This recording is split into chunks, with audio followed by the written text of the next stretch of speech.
Now, if you want to really drive them crazy, you say 12 more years. 12 more years. Because 12 more years. we caught them doing some really bad things in 2016. Let's see what happens. We caught them doing some really bad things. We have to be very careful because they're trying it again with this whole 80 million mail-in ballots that they're working on, sending them out to people that didn't ask for them. They didn't ask, they just get them. And it's not fair, and it's not right, and it's not going to be possible to tabulate, in my opinion. It's just my opinion.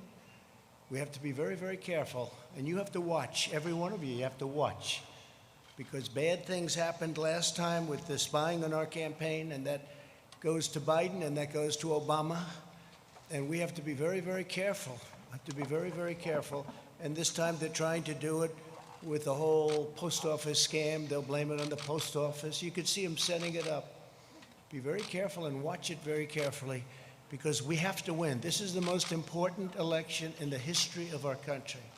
This is the most, you know, for a long period of time, I would say, well, 2016, how special was that evening? Was that one of the great? That was one of the great evenings. But we have to be very, very careful, and we have to win. Our country is counting on it. This is the biggest. This is it. Our country can go in a horrible, horrible direction or in an even greater direction. And before the plague came in from China, that's where we were going. We were going in a direction like we had never seen. The most successful economy in the history of our country, the best unemployment numbers in history for African American, Asian American, Hispanic American, women, college students, bad students, good students, everybody. If you had a diploma, if you didn't have a diploma, it didn't matter, you were doing well. Everybody was doing well. And we were actually coming together. You know, success brings people together, maybe better than anything else. Success brings people. So many times they say, we're divided. Well, we were very divided under President Obama, very divided. People have no idea how divided. They didn't talk about it as much. They didn't say it as much. But we were really coming together. And I was speaking with Democrats all of a sudden because the success, the markets were at an all-time high. And by the way, take a look at what's happening with the markets. Take a look at your 401ks, which you probably do every hour. Take a look at your stocks. We're very close to breaking the record, and NASDAQ has already done it. You know, NASDAQ has broken the record, I think, 16 times already during a pandemic. Hopefully we'll call it the final phase of a pandemic. You know, Biden the other day said, no, he'd shut it down. He'd listen to some guy say, and he'd shut it down. We just broke a record on jobs, an all-time record. There's never been 3 months where we've put more people to work, over 9 million people. And again, we're just about ready to break the all-time stock market record. I mean, you look at it, we're just about ready to do it again. And what that means is everything else is going to follow. Very smart on Wall Street. Everything else is going to be there. The economy is coming up very rapidly. Our farmers are doing well. Our farmers are doing well because I got China to give them $28 billion because they were targeted by China. I got the farmers $28 billion, 16 and 12. That's why. So in spite of the pandemic, and our farmers did a great job in supplying food and all of the difficulties during this period of time, but we're getting ready to do things like nobody's ever seen before. But the best way to bring unity is success. Success brings unity, and we were there, and then we got hit with the plague. But we won't forget that. I just want to thank the people of North Carolina because, to be honest with you, I felt an obligation to be here. You have a governor who's in a total shutdown mood. I guarantee on November 4th, it'll all open up. It'll be fine, like most other states. On November 4th, you know, these Democrat governors, they love shutdown until after the election's over because they want to make our numbers look as bad as possible for the economy. But our numbers are looking so good. And frankly, I used to say a V, and people would say, well, maybe not. I don't think so. Some would say, no way. We have a super V. You're right.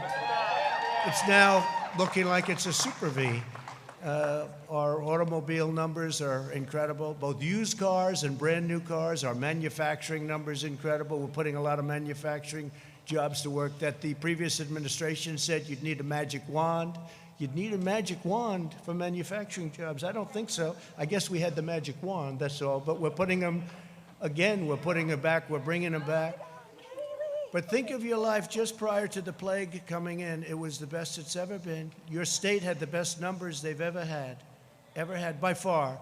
And we had the best employment numbers also. We were up to 160 million jobs. We were never anywhere near that. And then we had to shut it down. We saved millions and millions of lives. We learned the enemy. We learned all about the invisible enemy, how it affects really people that are older, especially older people, the elderly, but older people with problems with heart, with diabetes, with other problems. And we learned, and most of the country is right now doing very, very well. They've done an incredible job. And to have a man sitting on television the other day say, oh, I'd shut it down. Oh, I'd shut it, like it's easy, shut it down. And by the way, when you shut it down, and we did the exact right thing, we shut it down, then we reopened, and that's what we're doing now. We're well into it. But if we didn't shut it down at that point, we would have had millions of people dead. Millions of people. You see the numbers. The job that Mike Pence and the task force and all of us together have done has been incredible, what we've done, what we've achieved. Whether it's ventilators, whether it's supplying equipment to governors that were totally ill-prepared. Many of the governors were totally ill-prepared. Nobody wants to say that, but it's supposed to work that way, Federalist. It's supposed to work that way. The governors are supposed to do it. Many of them did a fine job, and many of them came back well. But most of them didn't have the equipment that they should have had. Few of them had the ventilators, which are very, very complex machines and hard to make and hard to manufacture and expensive. And we're right now making thousands of ventilators a month, and we're sending them. We have all we can use. Our whole country, every state, we're stocked. We're stocked. And I always say it, I'll say it again. There's never been a person that needed a ventilator that didn't get a ventilator. Every single person that's ever needed a ventilator, with all that you've heard, with how much, they said we didn't have. Again, I took over a country whose military was depleted and whose cupboard on this front were bare. The cupboards were bare. We didn't have anything. We didn't have a thing. We had very, very little. And we did a great job. We haven't been given, and it's not for me, it's for the incredible people, the generals, the admirals, all of the doctors, the nurses. And yet you saw yesterday convalescent plasma. You saw remdesivir. You'll soon see vaccines pouring out years ahead of what they would have been under a more traditional, let's use that term because it's nicer, a more traditional administration, where they would have taken years to come up with this stuff. We're coming up with it like nobody's ever seen before. The FDA, Dr. Hahn, I want to thank him. Alex Azar, I want to thank him. They've come with things and done things that have never been done in terms of speed and frankly in terms of quality. If you look at what we're doing and what we're coming up with, drug companies are coming out with vaccines that are, I've seen some results already. It's going to be very, very soon. They're in stage 3 trials. It's unheard of. We wouldn't be there for 2 years if this were a more normal situation. So I just want to thank everybody for being here. And again, I felt an obligation to come to North Carolina. It's been a place that that's been very good to me. We won a lot of victories here. I haven't been doing this that long, but I won every chance I had in North Carolina. I even stole a great chief of staff, Mark Meadows, right? I stole him from North Carolina. And he left Congress as a very popular guy. Could have been there for a long time if he wanted, and he came in. And by the way, you have a fantastic young gentleman going to take his place. He's a fantastic young guy, and he's going to be a real star in the party. He's going to be a real star in the party. So I just want to thank everybody from North Carolina. And I do want to show a little bit of a difference, because another state that's been very good to me is Wisconsin. And Joe Biden was going to have their convention in Milwaukee, and they didn't go there at all. They didn't do this. We did this out of respect for your state. We didn't do this for any other reason other than respect for the state of North Carolina, because we said we wanted to hold our convention in North Carolina, and I think you're going to remember that, frankly, on November 3rd. We wanted to hold our convention in North Carolina. So I did that out of respect. And if you had a governor that would have let us have some people.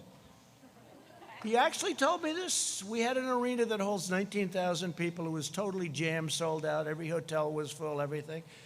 And I called him. He said, but we have a shutdown going on, and according to the rules and regulations, now this is 19,000. He did say it. I don't think he'll deny it. But he said, according to the rules and regulations, the most people you're allowed to have in that room, meaning that arena, he viewed it as a room, is 10 people. I say, so Governor, so I'm at 19,000, you're at 10. Can we work something in the middle? And it didn't sound too good. So we really had no choice. It was a terrible thing, but I felt so badly because you could have, economic development money, all of the things that happened.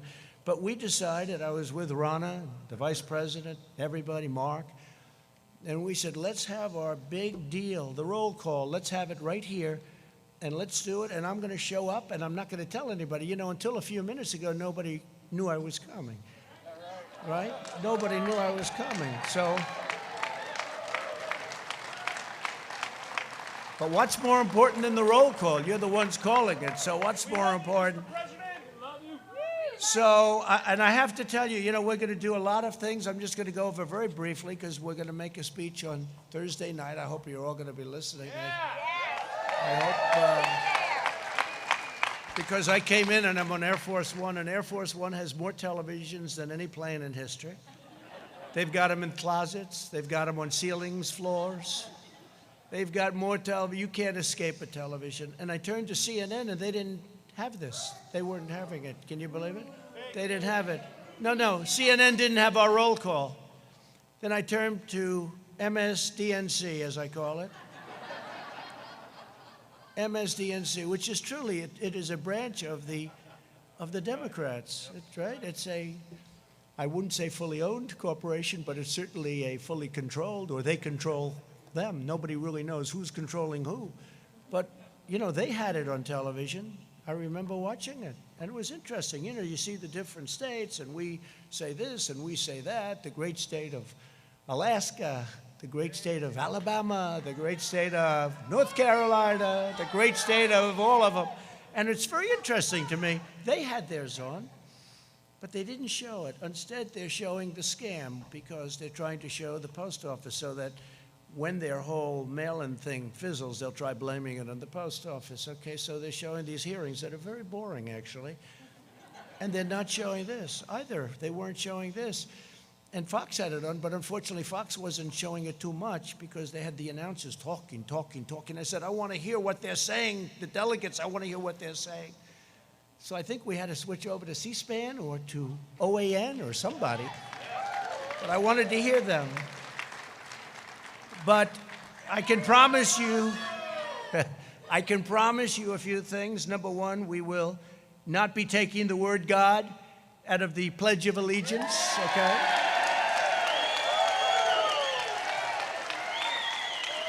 Like they did a number of times at their caucuses, so they took the word God out. I heard it. I was listening. I said, that's strange, it's sort of weird. You've heard it all your life, right?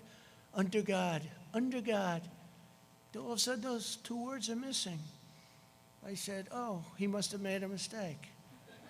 He must have, maybe the teleprompter wasn't working, or his book wasn't working that I have right here. Something wasn't working. Must have made, but the problem was then the next day I heard it again. I said, that's not a mistake. That's pretty. And then they immediately went into a mode. Oh, no, no, no, we didn't mean that. No, no. We didn't say it for the convention. We didn't say it. No, that's where they're coming from. That's where they're coming from. You can say it or not say it. That is where they're coming from. Just like with energy, they don't want energy. Not working well in Texas, by the way. I just looked at a poll. And by the way, just came out that we have received 51% in the big and very important Rasmussen poll, and my numbers actually went up during the Democratic National Convention, 51%. So think of it. Think of it.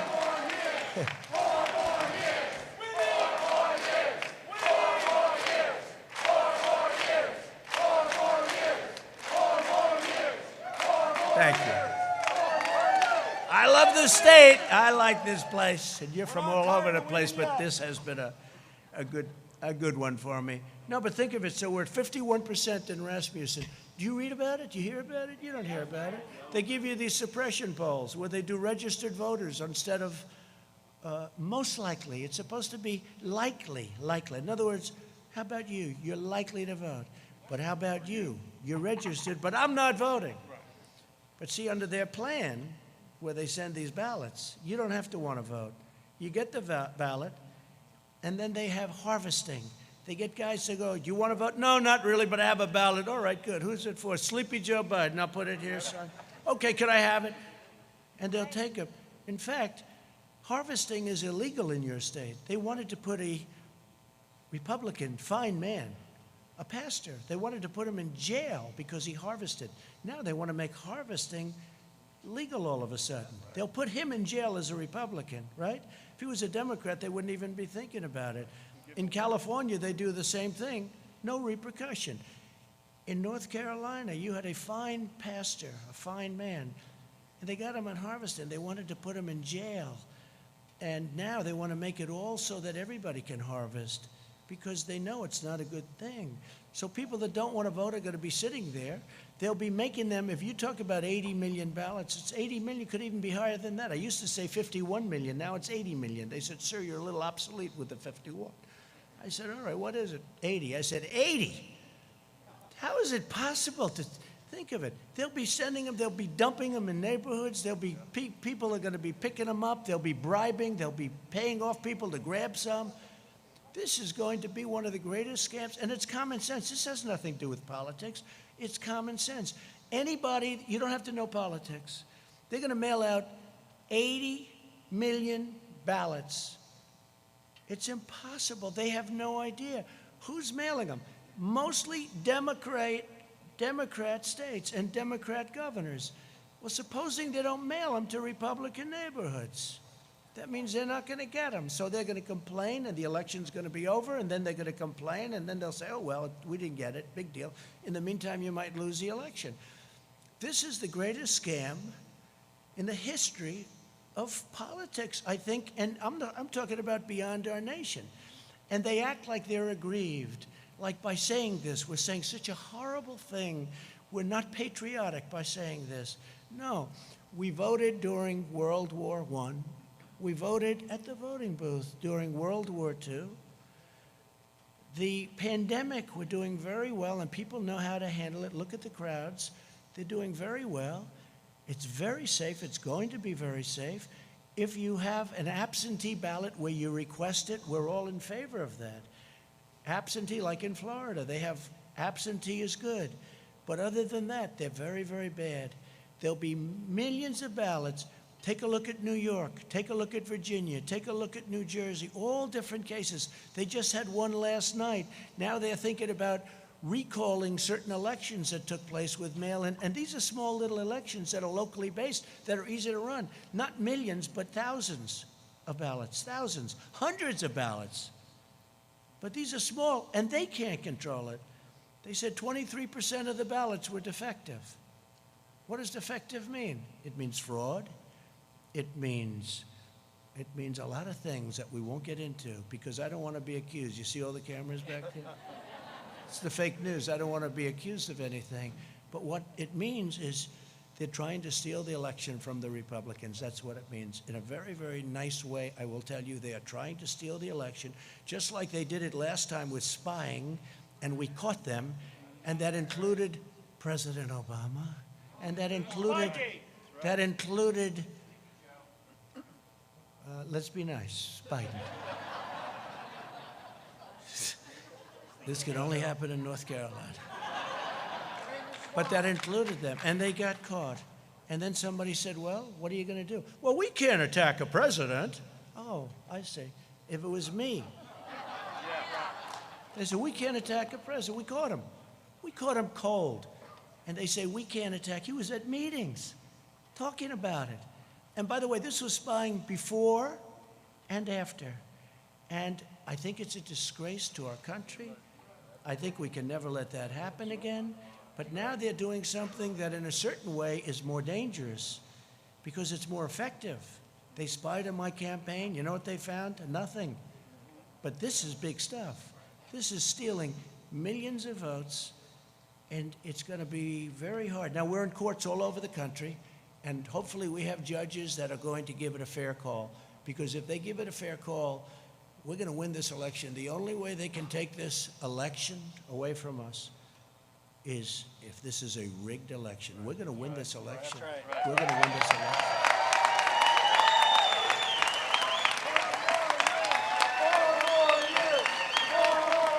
So I'm just saying we cannot have these live, we call them live, some people call them universal, I like the word live, these live mail-in ballots sent to everybody, including mostly people that never asked for them. Think of it. You're sitting there, you get a ballot. Here's the bottom line. It was just given that in the polls, believe it or not, that because the polls try and treat us right. That's why I respect Rasmussen, because they did well. A few of the others feel the same way, and they did well last time. Those are the ones that I look at, the ones that did well last time. And Rasmussen was very good. But if you look at it, every single vote that they have, every single vote, it's going to be looked at. A man is sitting, or a woman is sitting, waiting for nothing, watching television, has no enthusiasm. Because on enthusiasm, the polls are saying that I'm up by massive numbers, not just a little. I'm also way up on the economy, by the way, put it down. Way, way up. But I'm up by massive, and when I say I'm up, I'm talking about we're up, okay? So if you could, please. We love you, but I'm Mr. up by massive numbers on enthusiasm. So our voters are saying, I'm very angry about this. I'll go to the poll directly and vote. But their voters are saying, I don't care if Biden gets in. He doesn't have any enthusiasm.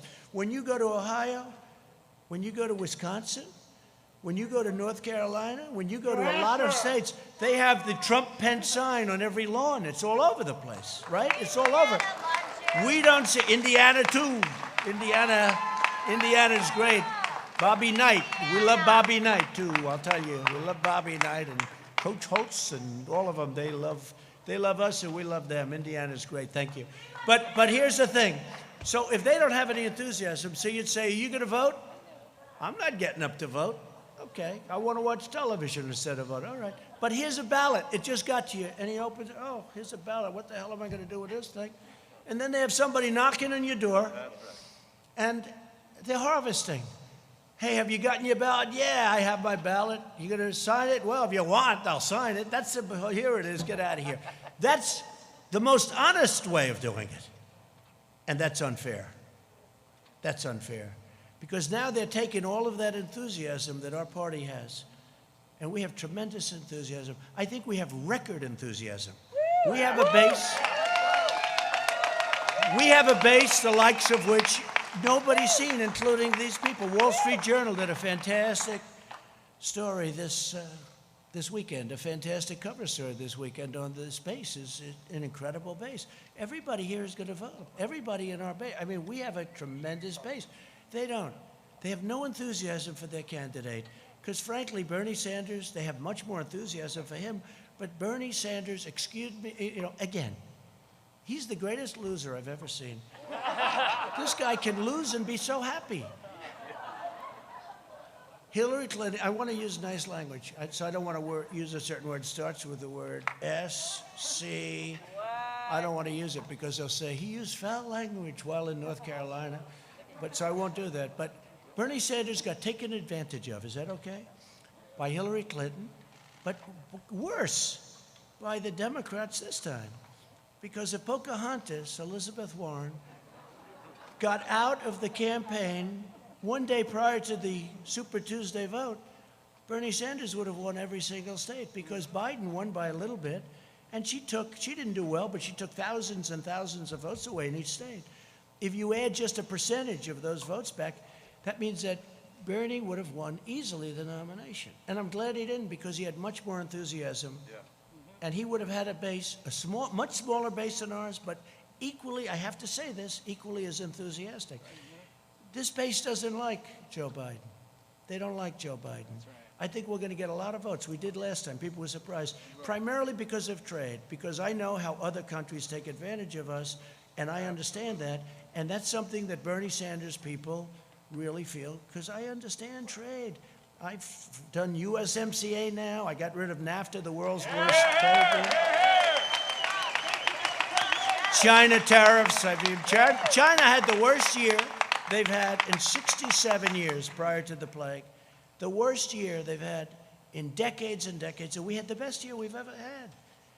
But we took in billions from China. We never took in 10 cents from China. Never took in 10 cents. They took China for 25 years, and not only Obama, for 25 years, China was taking in anywhere between $200 billion with a B and $550 billion from the United States. I give them all the credit, number one, for being smart and outfoxing all of the people that stood here and their representatives. But China, we built China. We helped build. We gave them $300, $400, $500 billion a year. Because before that, and before the World Trade Organization and they getting into it, China was flatlined. It was after that happened.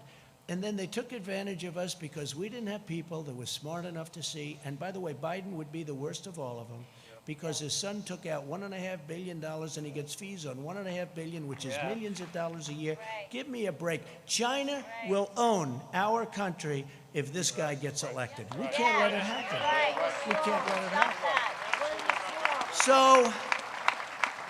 So we have a big one coming. And just to finish, enthusiasm. So they take the enthusiasm now out of the equation because they're going to go knock on everybody's door. Here, would you sign this? Yeah, I'll sign it. Nobody knows who the hell is signing it. And they now want to have it where the signature doesn't have to be verified. No, that's right. The signature doesn't have to be verified. And then they're going to play the game that we're not patriotic. What they're doing is using COVID to steal an election. They're using COVID to defraud the American people, all of our people, of a fair and free election. And we can't do that. And don't let them give you the post office stuff. The Postal Service, they do a great job. They lose a lot of money. I've said if they charged Amazon and these companies doing that a couple of dollars more a package that Amazon has to pay, not the customer, you know what would happen? Post office would start doing very well, thank you. Amazon dumps all the packages. Why should we deliver it? We'll let the post office do it, lose a fortune. So if they charged Amazon, now, of course, he owns the Washington Post, so when I get bad stories in the Washington Post, I wonder why, right? I wonder why. But I just tell it like it is, right? I tell it like it is. We've accomplished more during the first 3.5 years of this administration than any president in the history of our country. And I'm not even getting, pushback. I've been saying this for 2 years, for 3 years. I used to say it for 2 years, for 3 years. But we've done more, let's say just about. This way they can't say, well, somebody won a war or something, right? No. We've accomplished more than just about any administration in the history of our country. We've secured our borders. We've built our wall, which will be finished very shortly. We brought back manufacturing jobs. We've defeated the ISIS caliphate and killed al-Baghdadi. We also killed the greatest biggest terrorist, maybe of them all. Soleimani, we killed Soleimani, right? And al-Baghdadi.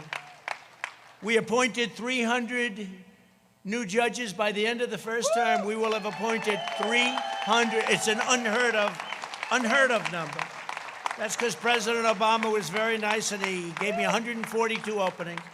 And historically, you get no open. When you become president, first question you say, how many judges? They'll say, none, sir. Because the other previous president, they want to, it's a very important thing, federal judges. So I've appointed, we will have appointed 300, could be even more than that by the end of the first term. And I sat down, I said, first day I said, how many judges do I get to appoint? They said, sir, 142. I said, 100, because you know what? He thought that Hillary was going to win. Right? And the Republicans did not make it easy, let's say, but if you have enough time, there's not much anybody can do about it. We ended up with 142 judges, and then we've added many, many, and we're going to end up with 302 great Supreme Court justices. And remember this, I'm saying that I'm demanding, actually, a list. Let Biden put up a list of the judges he's going to appoint, that he'll take them out like I did. I had 25, and we're going to take it out of that list. And we're going to be announcing a list over the next couple of weeks with the judges that we had, plus we might add a few more, so you know exactly where we stand. He can't do it because he would appoint, it's not him, he has no choice. The radical left will demand that he appoints super radical left, wild, crazy justices going into the Supreme Court. Your American dream will be dead if that happens. It'll be dead. And by the way, the next president, so I've had two. Some presidents have had none. I have had two in a relatively short period of time. But I will tell you that the next one could have 2, 3, 4, and even 5. The next president. This is so important. This is so, whether you're talking about life, whether you're talking about Second Amendment, whether you're talking about military, this is so important. We have to do this. We have to win this election. But we brought back manufacturing. We rebuilt our military. We wiped out ISIS. I mean, think of it. When I came, ISIS was all over Iraq. The Prime Minister of Iraq was in last week, and he said, I want to thank you for defeating ISIS. I said, now, are you talking about me or the United States? You. Because when you came into office, it was a mess. They were all over Iraq and Syria, and you defeated them, sir. I said, good. Tell that to the media, please. Would you do that? And he said, I will, so let's see if he does. But we passed the biggest tax cuts and regulation cuts in the history of our country. We replaced the worst trade deal ever made, NAFTA, with a great USMCA deal that's going to keep our companies here, and it's going to be treating us very nicely. And I wouldn't say the other two countries were thrilled with it, but they were happy enough. And we did that, and that's another thing. They said, you'll never be able to replace NAFTA. You'll never be able to get it. And I got it. We got it through Congress. We fixed a lot of our broken and bad trade deals. We're getting $40 billion now from Japan. We fixed a horrible deal that was made with South Korea. Remember, I was a Hillary Clinton special. She said, this will produce 250,000 jobs. And she was right, except unfortunately the jobs went to South Korea, not to us. Okay? She said it would produce 250,000 jobs, and it did, to South Korea. And we stood up to China like nobody's ever stood up between the tariffs and the trade deal, which now, don't forget, when I made that, the ink wasn't dry before the China virus poured into our country, right? The ink wasn't dry. So I view that differently than I would have viewed, because it's done very well. Last week, they had the largest order of corn, the largest order of soybeans. They're doing things, they're very smart. A lot of people, because they see my attitude, a lot of people would say, we're not going to order. They do just the opposite. I got a call last week, sir. In fact, Sonny Perdue is here, the great Sonny Perdue, Secretary of Agriculture. He's here. There he is. Is that right, Sonny? I got a call. They ordered it was the largest order of corn in the history of our country. Twice. The largest order of corn, the largest order of soybeans. So here's how smart. Somebody else would say, running some country, they'd say, Well, we're not going to do business with him. He's not saying nice things about China's very smart. Instead, they order more corn than we've ever thought possible, right, Sonny? Order more soybeans than we ever thought possible. And now I have farmers calling me up, sir, we love China very much. Please don't be too tough on them, please. It makes it very difficult, Sonny, right? You know, we do too good a job sometimes. We've achieved American energy independence, and we're now #1 in the world by far. And I saw where these phonies, you know, they want to end everything we've done. They want to end it. They want to go to wind. They don't even know if they want to go to wind. I think they want to just basically close up our country because they're taking away our strength. But they want to do something, but there is no such thing. Solar can't do it. I love solar. It's all fine. You know, very, very heavily expensive, very expensive. But they want to go to other forms of alternative energy. And I think that's okay, except we don't have them. And it's not going to power these massive factories. So we need, and hydro I love. It's one of my all-time favorites. Hydro I love, I have to tell you. That's the great dams. You don't see that too much. You know why? The environmentalists say you can't build a dam there. But now we can, because we've done things that nobody thought were possible. Like, example, the Keystone Pipeline, we got that approved.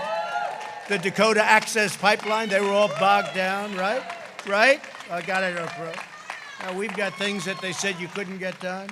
So we're energy independent, and they said we want to ban fracking. Right? No fracking. How do you think they'll do in Texas, Oklahoma, North Dakota? Louisiana's going to love it. There's no fracking. There's basically, they want no fossil fuel whatsoever, okay? No gas, no oil, no coal, no nothing, okay? So they don't want anything. Now they're getting killed because a poll just came out in Texas. Texas wasn't happy. They want no guns, they want no oil and gas, and they want no God. No God. So it's no religion, no guns, right? No oil and gas. I don't think you're going to do too good in Texas. You know, George Washington could come back from the dead, and he could choose as his VP candidate the late, great Abraham Lincoln. And you're not going to win the state of Texas if you have no oil, no guns, and no religion. I don't think so. You're not going to win too many places. We eliminated Obamacare's horrible and very unfair individual mandate, which basically knocked out Obamacare. It knocked out Obamacare. We've protected your Second Amendment, so important. We've protected your Second Amendment. We've cut drug prices, first time in 51 years. We got drug prices down. Now I did a favored nations clause, meaning we pay the same price as the lowest country that has the best deal. The companies are going crazy, the drug companies. They're taking ads on me. I said, I went to Mark Meadows. I said, Mark, they're killing me. They're spending, they have nothing but cash, okay? Big Pharma, they call it, for a reason. There's nobody that gives the politicians more money than Big Pharma. Nobody, not even close. So I said, well, look, if you're not going to negotiate a fair deal, we're going to do a favored nations clause to the top people, the biggest guys. They said, no, don't do that, favored nations. No, favored nations, because, we have countries out there that are paying a tiny fraction of what our people are expected to pay. So if you have a country, Germany or others, they make, by the way, UK, all of Europe, Canada pays 50%, 50% less. In fact, people leave our country, go to Canada, pick up their drugs, and they come back home. Can you believe it? This is the kind of difference. So I say, no, I want a favored nations clause. I also want a rebate clause, a rebate where instead of the money going to the middleman, who have to be the richest people in the world, they get so much. They get more money, frankly, than the drug companies. At least the drug companies make a product. So I wiped out the rebate where now it goes to people, and I instituted what's called a favored nations clause. And it's very simple. You have that in deals. It's whatever the lowest price in the world. We're the biggest purchaser of prescription drugs by far in the world. So whatever the lowest price is that other countries pay, So if you have a country paying 10 cents for a pill and we're paying $2.50, and it's not such an exaggeration, believe me, then we get it for 10. So what happens is that doesn't work, so they'll go up a little bit, we'll come way, way down. So I said, favored nations, I want to pay what the lowest price is anywhere in the world. We're the biggest purchaser. We want a favored nations. They had a heart attack, and then I signed it. They didn't believe it. They didn't believe it. And now what they're doing is they have ads, millions and millions of dollars worth of ads that I've been horrible to the people because of drugs, and I believe in socialism. Socialism. You know why? Because some of the socialistic countries get the lowest price. So the only thing I have with socialism is I want to get their price, okay? That's the only thing. Other than that is our country will never be a socialist country. Okay?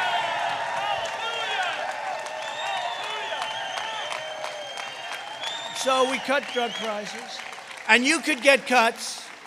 You could get cuts.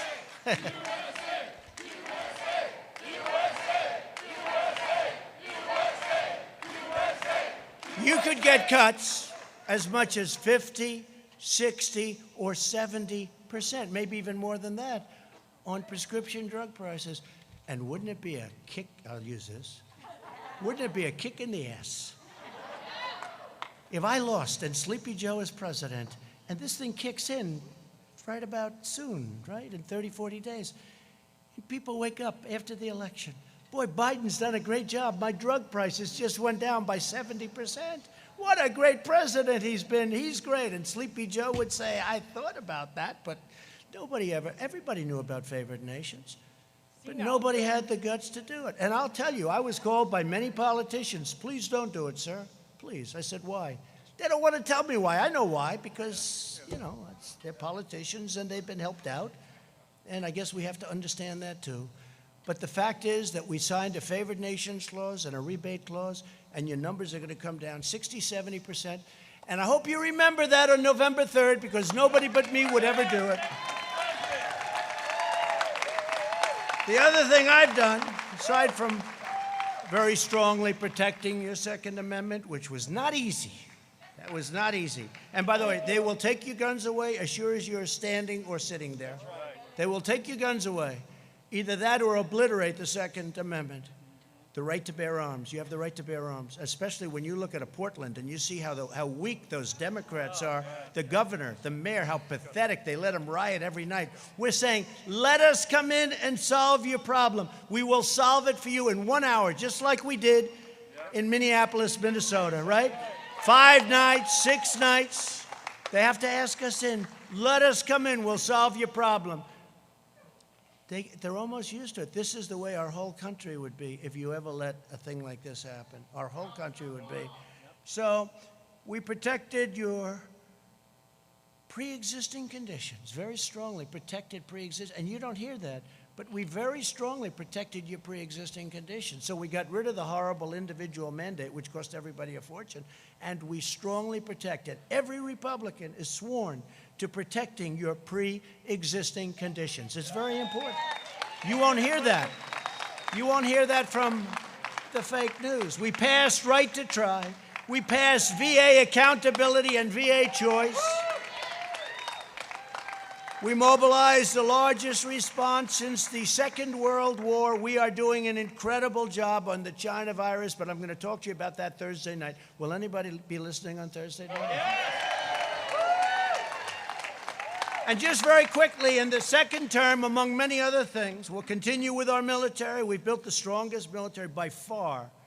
It was depleted. Hello, nice Marine back there. It was depleted like you wouldn't believe. We have the best jets and rockets and equipment of any kind. Tanks made in Ohio. Lima. Tanks made in Ohio. So we're going to create 10 million jobs, I think very easily in the first 10 months. That's not, they want to raise your taxes. You know, all my life I've heard as a politician, you like to lower taxes, right? This is the only election where somebody said, we're going to raise your taxes. They're going to raise your taxes, quadruple your taxes. They're going to add on to the regulations so that all of these projects that we got started that are great projects, they won't be able to get built. So they're going to raise your taxes. They're going to raise your regulations, make it impossible to build a highway. It used to take 17 years, 18 years, 20 years, 21 years, long time in some cases, to get approval to build a highway, right? We have it down to 2 years now. We're going to have it down to 1. And it may get rejected for environmental or safety reasons, but we're going to know it very quickly. We're not going to take 17 years. We could name highways. They took forever. End up costing 100 times more, and they're not as good. Some of them go in circles, I mean, to get to a point. They want to miss a certain nest. So let's spend $37 million to miss. Look, we've got to be smart. We've got to be smart. We've got to win an election.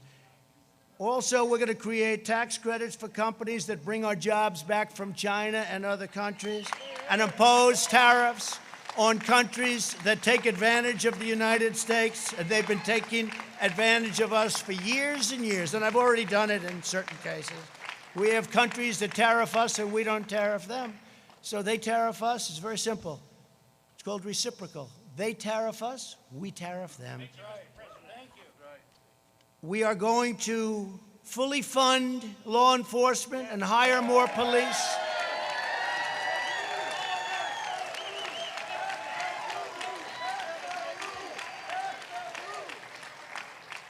We're going to go with school choice, and we've made a lot of progress on school choice for every student in America. We're going to continue to expand opportunity zones. There has been nothing better. Don't forget, it was us together, that got criminal justice reform done. The greatest thing for the black community, African-American community. They came and they said, we can't believe it. Obama didn't even try. And not only that, I got funded the historically black colleges and universities. I got them funded. They weren't funded. They were year to year. They didn't know if they were going to be around for another year. And they'd come in to the White House, and after 3 years, I said, why do you guys keep coming back? Well, it's a year-to-year deal. I said, that's not fair. So you have to come back every year. And we got them long-term financing and long-term funding. Nobody's done more for the historically black colleges and universities than Donald Trump. Nobody. Nobody's done more for the African-American community. No president has done as much as anybody since Abraham Lincoln. It's true. It's true. Criminal justice reform, opportunity zones with Tim Scott of South Carolina. He's a great senator. He's a great gentleman. Tim Scott is fantastic. Opportunity zones. But think of it, criminal justice reform, opportunity zones, the colleges and universities. What we've done has been amazing. But the most important thing is, prior to the virus, the greatest job numbers in the history of the African-American community, the Hispanic community, and the Asian, as I said. So I just want to thank everybody. We're going to get rid of our sanctuary cities as soon as we can so that they don't protect. We put NASA back in action. NASA had grass growing through its runways. It had grass growing through the cracks of its runways. It was closed, essentially just a disaster. Now it's the #1 space center anywhere in the world by far. You saw the ships going up. And for some reason, a lot of rich people like rockets going up. And so we say, let's lease them our beautiful launching areas and let them send all the rockets. Let them pay for it. But we'll be landing on Mars. We're going to the moon. We're going to Mars. We'll be the first on Mars. Let's see if that happens. We have to do it. If we're here, it's going to happen. If somebody else is here, probably not. But I just want to, again, thank you from the bottom of my heart. You're incredible warriors. You have incredible strength. You have unbelievable intelligence and patience. It's a combination of both. I don't know which is greater, the intelligence or the patience, but let's assume it's the intelligence, okay? But I have to tell you, I think we have the greatest base of support anywhere, at any time, any election, and people are starting to find that out. They found it out in 2016, and I will be honest, this election, I believe we have far greater enthusiasm in this election. That's right. And we had a level that was a record, because they still don't believe what happened. They said, where are all these people coming from, right? We love you. People that were great Americans that never voted, but they were good because they didn't like who they were watching or looking. People were great. They didn't vote. I'll never forget, a congressman from Tennessee came up. They do very early voting. Tennessee, a great state. And they had just started voting, and I was in Pennsylvania making a speech, and he said, sir, I don't know, I can't speak for anybody, but I'm from Tennessee, and I've been doing this for a long time. He said, I've never seen anything like it. People are coming from the valleys and the hilltops, and they're coming from the cities. They're coming from all over. I never said they're coming out of the rivers. They're coming along those beautiful war fields that we have. They're coming from everywhere. Sir, I've never seen anything like it. But if other states are like Tennessee, you're going to win this election. He was the first one to say it. He was the first one. They came from the mountains. They came from everywhere. He said, I've never seen anything like it. And people that be having Trump pants and the hats, these are people that never were political people. They never wore a pin in their life having to do with politics. It's been an incredible experience for me. It's been an incredible experience, I think, for everyone. And I'll tell you what, next year is going to be it's going to be a great, great year. It's going to be a year of tremendous success. We're fighting off this horrible thing that was delivered by China, and it was by China, and we're never going to forget it, and I let them know. We're never going to forget what they did. Because you know what? We're going to do great economic last year in the history of your state, but we're going to do better economically than we did last year. But we can never forget the 175,000 people, which will go up. Remember this, though. We saved millions, because if we didn't move, and if I didn't put the ban on highly, heavily infected people coming to our nation from China, that everybody told me not to do, months later they were saying we shouldn't, and then they all either apologized or admitted it was right. And Europe, I did Europe too, very early. If we didn't do that, our numbers would be at a level like you wouldn't believe. So I just want to thank everybody for this incredible support. Be very, very careful. This is going to be, and I really believe this is the most important election in the history of our country. It is. Don't let them take it away from you. Don't let them take it away. North Carolina, we love you. That's why I'm here. Thank you very much. Very special people. Thank you. God bless you all.